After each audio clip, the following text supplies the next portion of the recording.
Olá pessoal, então já estou aqui na nossa live de segunda, como combinado na última sexta, né? Estou aqui falando, por enquanto ainda não chegou ninguém na live, né? Mas como fica gravado, já vou falando alguma coisa aqui para quem assiste a live depois e já me vê conversando um pouquinho. Já vai entrando aí os primeiros a chegarem na live, estamos aí. Olá pessoal, muito bem, já vamos começar o nosso bate-papo. Então, hoje, né, eu não comentei, acredito que comentei sim. Sexta-feira acho que eu falei com vocês qual seria o livro que eu apresentaria. Novamente dizendo, primeiro momento do nosso projeto do God Save the Queen vai ser apresentar as obras publicadas. Oi pessoal, né, vamos chegando aí. Então, apresentar as obras, certo, publicadas do Chesterton pela Sociedade Chesterton Brasil. É claro que aqui a gente vai conversando volta e meia sobre referências cruzadas, né, em outras obras publicadas por outras casas editoriais, certo? Mas agora a primeira fase do nosso projeto é conversar especialmente sobre as obras publicadas pela Sociedade Chesterton Brasil. Então vamos lá. Como eu devo ter comentado na sexta-feira, a primeira obra que eu gostaria, né, de apresentar para vocês é uma das primeiras obras, se não a primeira, se não me engano, que foi publicado pela Sociedade de Chesterton Brasil. Está presente aqui O Poeta e os Lunáticos, certo? Eu vou me permitir, mais para ficar elucubrando assim por diante, muitos de vocês não estão com um livro na mão, então não tem, às vezes, a possibilidade de ler, apesar que eu acho que vocês procurarem na internet vocês vão encontrar, mas como é uma apresentação, ia para ser algo muito simples, tá, pessoal? Realmente para que vocês conheçam aquilo que a nossa casa editorial está publicando, eu vou me permitir ler a contracapa para vocês aqui, certo?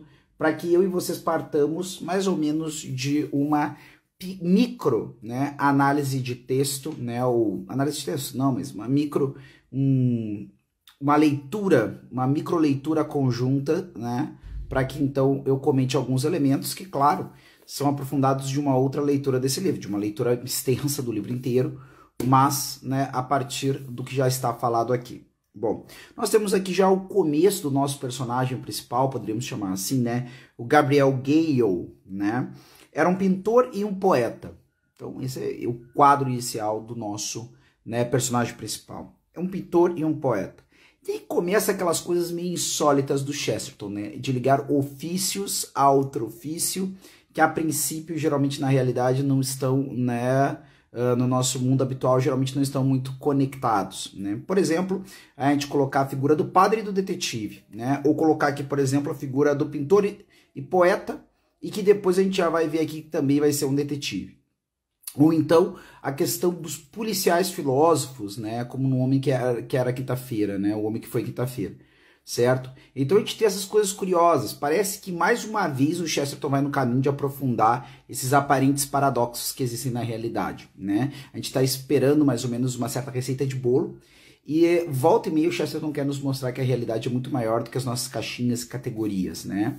Por que não, né? Um pintor e um poeta, né, não poderia calhar, né, de passar e se fingir de detetive, como está dito aqui, ainda que um dos mais privados. Calhara ele de haver resolvido vários mistérios, conquanto mistérios quase todos de natureza algo atraente aos místicos.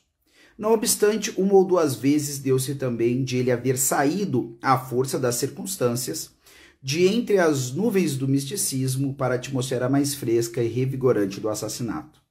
Ora, conseguira demonstrar que um assassino fora de fato um suicídio, e, aliás, ora conseguira demonstrar que um assassinato fora de fato um suicídio, ora que um suicídio de fato fora um assassinato. Vez outra, chegou mesmo a enveredar pelo estudo de ofícios recreativos, tais como a falsificação e a fraude. Mas a conexão era, no geral, uma coincidência. Ligava-se a algum ponto em que o interesse imaginativo que nutrira pelas estranhas motivações e pelos movimentos psicológicos do homem ocorrera de levá-lo, ou ao menos levá-los, até o limite da legalidade. E na maioria dos casos, como o próprio, aliás, fazia notar, as motivações de assassinos e larápios eram perfeitamente sãs e mesmo convencionais. Bom, eu acho que vocês conseguiram pegar, nós estamos diante da ideia, né, de um detetive que, na verdade, é assim acidentalmente, né, quase também propondo um tema muito comum nas obras do Chesterton, que é a ideia de que muitas vezes um determinado personagem, como tantos de nós, acabam se encontrando em circunstâncias que a princípio não se imaginavam, né? E são levados a isso pela estrutura da realidade. Bom, se vocês forem parar para pensar, uma das coisas que mais acontecem na vida das pessoas, que são notáveis, né, por algum ofício que exercem, e até mesmo, isso aí não precisa ser notáveis pelo ofício. Ó, Patrick, apresentação do livro O Poeta e os Lunáticos, né? Perguntaram agora qual é o tema do livro, certo? Então, muitas vezes acontece isso. Não precisa ser nenhum famoso, mas você conhece aquele como professor, ou como o esportista, ou como o comerciante, o homem de negócios, assim por diante, tá? Pode ser um amigo seu, né? Numa boa. E talvez em algum momento vai chegar aquela pergunta, né? Como eu já vi em caixinhas de perguntas aí de alguns amigos meus, né, que tem página dedicada à informação, conhecimento e assim por diante, né, pergunta, quando você descobriu que era para você ser professor, ou quando você viu que era para ser, então, alguém relacionado a negócios, a web business, sei lá o que, tá? E muitas vezes as pessoas respondem dessa forma, olha, eu até hoje não descobri. As circunstâncias da minha vida, né, me levaram, né, a descobrir, né, que eu me saio bem nisso aqui, né, e até segunda ordem, né, é nisto aqui que eu vou, né, me situar, estou me situando. É a forma atual que eu encontrei, né, de me levar a um aprimoramento cada vez mais amplo, né, da minha vida, certo? Isso nos mostra que, na verdade, essa questão de ofícios, como alguns querem se definir, eu percebo que algumas pessoas têm uma certa ânsia, até mesmo de se definirem, né, por um determinado ofício, ou às vezes até por uma determinada forma de se comportar socialmente, assim por diante, né. Só que uma coisa interessante que o Chesterton faz, sempre quando ele coloca esses personagens para nós, que a princípio partem do pressuposto de serem, né, pessoas que exercem ofícios, e depois passam a exercer outros ofícios que a princípio não combinam muito com aquele primeiro que foi apresentado, é nos mostrar que, na verdade, a significação do ser humano vai mais além do que certos elementos meramente construídos dentro do corpo social ou assim por diante, certo? Existe uma premissa nessa história de, né, papéis sociais. Essa premissa se dá a partir dos fenômenos que nós percebemos, né, ou através dos fenômenos, nós percebemos que o ser humano é ou não é tal e qual coisa, certo? E eu não posso acreditar que simplesmente a aprovação ou a condenação de uma determinada, né, grupo da sociedade ou, né, da sociedade como um todo, né, seja argumento suficiente para me apontar isso. E por isso eu quero dizer o seguinte, se vocês forem perceber, hoje em dia fala-se muito de questão de construção social, né? E em nome dessa ideia de construção social, se tem aberto mão, né, dos mais altos valores adquiridos pela civilização ocidental ao longo do tempo, certo? Ou seja, quando nós temos que nos perguntar acerca do que define o ser humano ou a existência de um indivíduo, mais do que questionar o seu ofício, ou como ele se enxerga, ou ainda como a sociedade o enxerga, é perguntar, né, sobre, sabendo o que é o ser humano e olhando para a realidade dessa pessoa, será que eu consigo, né, avaliar que ela está ou não está exercendo o papel dela? Bom, alguns poderiam dizer, Rodrigo, vá cuidar da sua vida, e eu até concordo. Mas, parando para pensar, né, quando não é a minha vida, eu posso perfeitamente pegar e ir cuidar dela, cuidar da minha vida e não da dos outros. Agora, quando é necessário que o sujeito conheça a si mesmo? Quando é necessário que eu faça a pergunta sobre mim mesmo? Quando é necessário que eu me questione acerca do que eu sei acerca do ser humano, aquilo que eu sei acerca de mim, e a minha realidade agora e o que eu faço e deixo de fazer e o que eu busco. Bom, se eu não estou acostumado a perceber que existe uma camada mais profunda dentro da minha existência que transcende, né, o meu papel social ou qualquer tipo de colocação social ou relação que eu tenho com os demais indivíduos, não é que nega, não é que deva ignorar, eu digo que transcende, certo? Porque senão, é claro, a gente pode começar a cair daqui a pouquinho nesse solipsismo de que eu só faço o que eu quero e dane-se o que os outros pensam. E muitas vezes o que os outros pensam sobre mim está correto. E, aliás, é inclusive esses outros que percebem coisas que eu não percebo, tá? Então não tem nada a ver com isso. Mas tem a ver com entender que existe, né, um valor essencial no ser humano que transcende, né, as meras aparências, certo? Esse que me parece, para jogar hoje, simplesmente apresentando uma das obras do Chesterton, uma das coisas que o Chesterton faz a gente pensar, né? se a nossa visão das coisas muitas vezes, né, não estão de alguma forma acomodadas, né, estão ali meio que adormecidas, enquanto eu posso perfeitamente, né, a partir das experiências de paradoxo, né, ou de elementos que aparentemente são divergentes e se encontram no mesmo personagem, eu posso me questionar, né, eu não posso bagunçar um pouquinho, vou chamar isso, ou mexer um pouco, né, com essa minha visão acomodada, né, da realidade.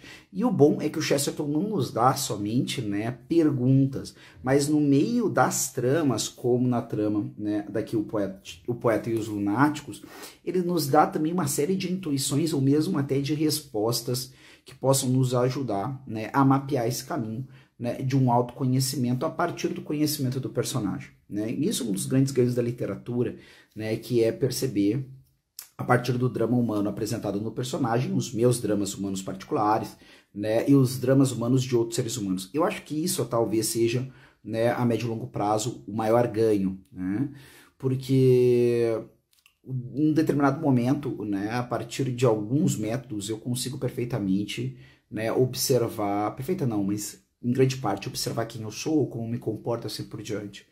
Agora, uma outra etapa bastante complicada também é entender de verdade quem são os outros seres humanos, certo? E acompanhando a jornada, né, desses personagens, muitas vezes eu consigo ver por essas vidas possíveis que não são a minha, né, possibilidades de vidas humanas e compreender melhor as vidas humanas diferentes das minhas, né? E isso é muito importante para que eu faça uma ideia cada vez mais integral do que é o ser humano, né? E isso fatalmente me leva também a me conhecer melhor e assim por diante, certo? Então, né, não estendendo muito mais, né, essa breve apresentação, depois a gente vai fazer uma análise, né, bem mais demorada sobre o Poeta e os Lunáticos, assim também como das outras obras, certo? Eu deixaria algumas linhas mestras, né? Primeiramente, mais uma coisa que eu nem comentei tanto aqui, mas que eu acho que fica evidente, que é o uso do Chesterton, né, desta técnica do romance policial, da história de detetive, para tratar, né, de questões mais profundas. É o que alguns chamam de thriller metafísico, certo? E alguns dizem até mesmo que o Chesterton foi o cara que inaugurou esse estilo, certo? Mas o que que é? Eu trago para a jogada, né, uma forma, né, bastante palatável de literatura, que é a literatura de detetive, o thriller, a questão do mistério a ser descobrido ao fim da jornada de um herói que se encontra diante dessa perplexidade, diante desse mistério a ser resolvido, e a partir dela, na verdade, eu trato de um mistério muito mais profundo, que é o mistério da vida humana, o mistério do significado da vida, do sentido da vida, da realidade da morte, e assim por diante. Então, chama atenção para isso, né? Você vai aqui também ler uma história de detetive, como no caso de tudo do Chesterton, não bem convencional, mas com vários elementos próprios desse estilo literário.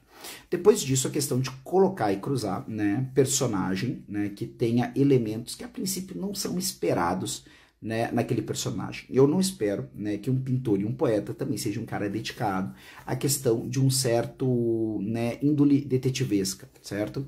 Apesar que por essa contracapa vocês já devem ter mais ou menos pego, né, que esse aqui é quase um detetive acidental e às vezes talvez possa nem ser considerado um detetive de maneira nenhuma, certo? Mas convite a ler o livro, hein, pessoal, pra gente, eu sei que eu tô deixando algumas coisas, né, aqui sem responder, mas justamente também para gerar curiosidade, né, porque vai ser muito legal que depois, lá na próxima etapa do projeto, nós conversamos desse livro e você tenha feito a experiência de lê-lo, tá? Isso aí vai ser muito bacana, certo? Então, esse é o primeiro ponto. Esse segundo ponto, né? Perceber como o Chesterton muitas vezes liga características inesperadas, né, num determinado personagem, e isso faz a gente dar uma chacoalhada na nossa visão preparada das coisas, certo?